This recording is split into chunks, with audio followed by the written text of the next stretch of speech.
Hey everybody, happy Tuesday. I am Tim, that's T-I-N as in Ninja Warrior, T-I-M as in machete in my ass.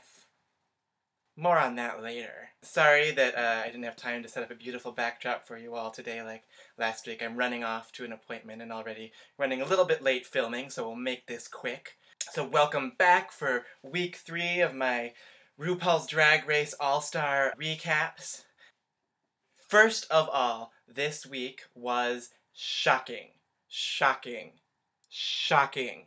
I thought for sure everything was being put in place, set in motion for this to come down to Manila, Luzon versus Raven for the ultimate win. So to see Team Latrilla sent home in episode 3 was not what I was expecting at all. And I also felt like last week we were definitely seeing Yarlexis being given what felt like a real conciliatory win before sending them packing this week. And then this week they are still here, which I don't think any of us expected.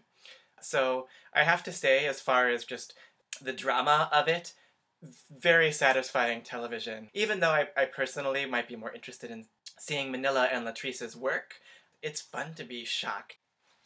This week brought us something that we see just about once per season on RuPaul's Drag Race, which is the ritual humiliation of the queens. Supposedly this was a challenge where they were pranking strangers on the street, but as far as I could tell, it was really only the queens getting pranked, eating grapes out of people's hands, digging around in the trash can to find supplies. Humiliation, shame, abjection are actually all things that interest me quite a bit as an artist. I think any of us who have ever been queer people, women, people of color, really any systematically oppressed or othered group within this culture, those are experiences we know all too well. And traditional politics sometimes is very much about, rising up out of that. But in art, I think we can explore that state of humiliation and find dignity and shame, explore states of abjection and what is artistically compelling about them, potentially politically radical, a stigmaphile politics where you take all of the most quote-unquote negative or traits that are associated with your group. You take those and you kind of wear them as an armor, and it's like we're all in the gutter, but we find glamour there. And I think drag queens in particular are wonderful examples of that. One of the things, though, that sometimes concerns me is, are all bodies equally humiliated? And so toward that end, I gotta say, I was a little bit sketched out that we saw some of the most profound embarrassment reserved for black and brown people.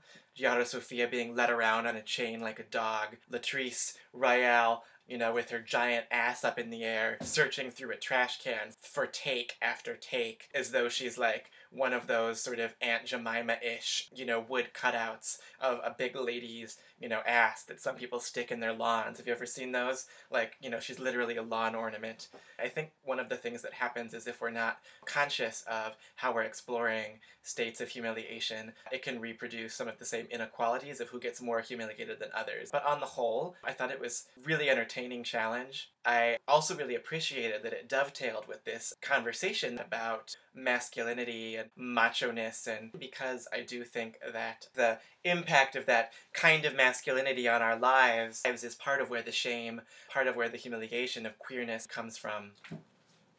One other thing that I wanted to say is that I felt like they were giving Raven a very hard time on the runway for her look, which I didn't understand at all, because I thought that Raven's look in this episode was, for me, the most creative, the most interesting that we have seen on the runway this season, I would say. What I really look for in visual art in general and in looks is the things that take me by surprise, the things that catch me off guard, what I would call like the uncanny. If you see something that you can't make sense of right away, and it takes you a moment to kind of interpret it and figure out what it is you're looking at, but you know immediately that it's beautiful. Even if it's terrifying, it's beautiful. It kind of opens up a space like in your gut. You lose your breath and you kind of like fall into that little gap inside you that it creates. So I felt like it deserved more props. I got to see Raven perform this weekend in Chicago, and she was excellent, and she complimented my look, which was very flattering.